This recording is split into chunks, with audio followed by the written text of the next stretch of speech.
was war das früher schön, doch in Kolonia. Wenn der Franz mit Niesen um alle Kober schien, wenn der bittere Ärm in Ärm im Apollonia, still vergnügt vom Heimweg an zu knutschen fing.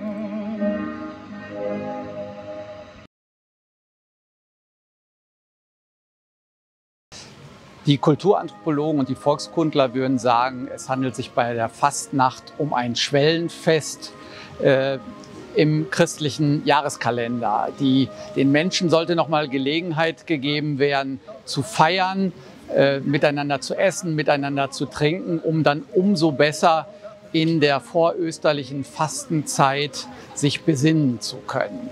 Und das hat man erstmal in einem gemeinsamen Mahl gemacht und dann kam im Laufe der Jahrhunderte, das war also 13.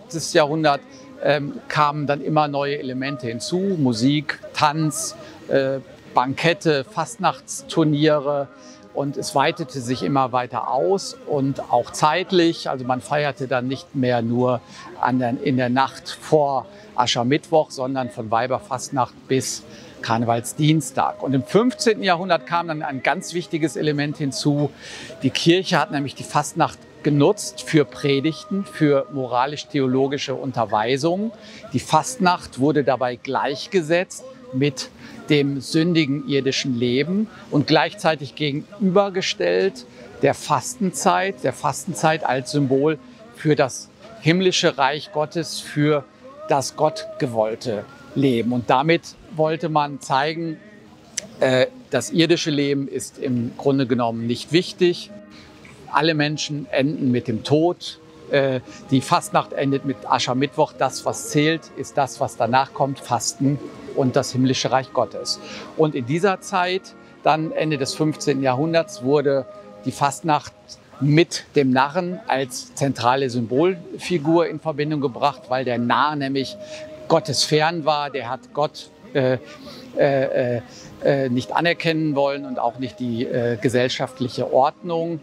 Und genauso wie eben das Gottesferne und die sündige Fastnacht. Und damit einher ging das Maskieren, das Kostümieren. Frau konnte zum Mann werden, Herrscher zum Diener. Man zeigte auch damit, das irdische Leben ist belanglos und die gesellschaftliche Ordnung, alles das, was zählt, ist das himmlische Reich Gottes. Die Frage ist, was ist der Kern der Natur?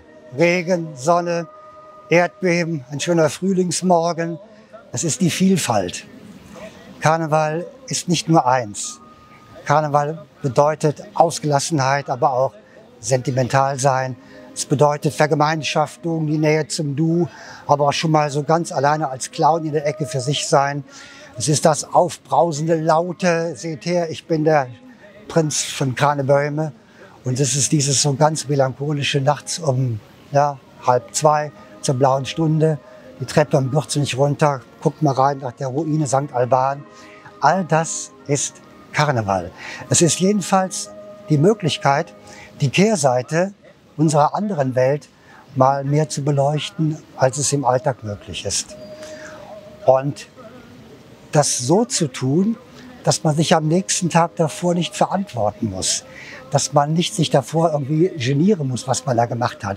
Wenn man ansonsten einen sehr seriösen Beruf nachgeht und ein sehr ernsthafter Mensch ist, kann man da mal den Kulturbürger sausen lassen, machen, der Arp mache, im Baselümchen auf der Straße rumhüppe und gut ist's. Am nächsten Morgen kommt keiner und sagt, was war denn da los? Umgekehrt, wenn man den ganzen Tag, was weiß ich, da in der Bauarbeitergrube hängt oder mit dem Blaumann da oder mit dem Krankenpflegerkittel die Urinflaschen wegbringen muss, ist es doch wunderbar, mal in einer Operettenuniform mit Glanz und Strass auf der Brust im Licht der Bühne zu stehen. All das sind Möglichkeiten, die dieses Fest der Anderswelt, das Fest der verkehrten Welt uns ermöglicht. Der Kern des Karnevals war, die Fastenzeit ein Stück vorzubereiten. Der Kern des Karnevals heute ist im Grunde, wie aus der Französischen Revolution übernommen, die Gleichheit, die Freiheit und die Brüderlichkeit, heute Geschwisterlichkeit genannt, die danach verlangt, auch ausgelebt zu werden. Und gerade der Karneval hat in Köln verschiedene Facetten entwickelt und in Corona-Zeiten denkt man über neue Formate und über neue Gestaltungsräume nach. So auch bei den Roten Funken, etwa, dass man versucht, in die Veedel zu gehen, dass man versucht, in einer Halle wie der Köln Arena eine Veranstaltung in reduzierter Zahlenform mit anderen Gesellschaften zu versuchen und immer wieder neu darüber nachzudenken, wie können wir diesen Karneval bewahren, ohne dass wir uns gefährden.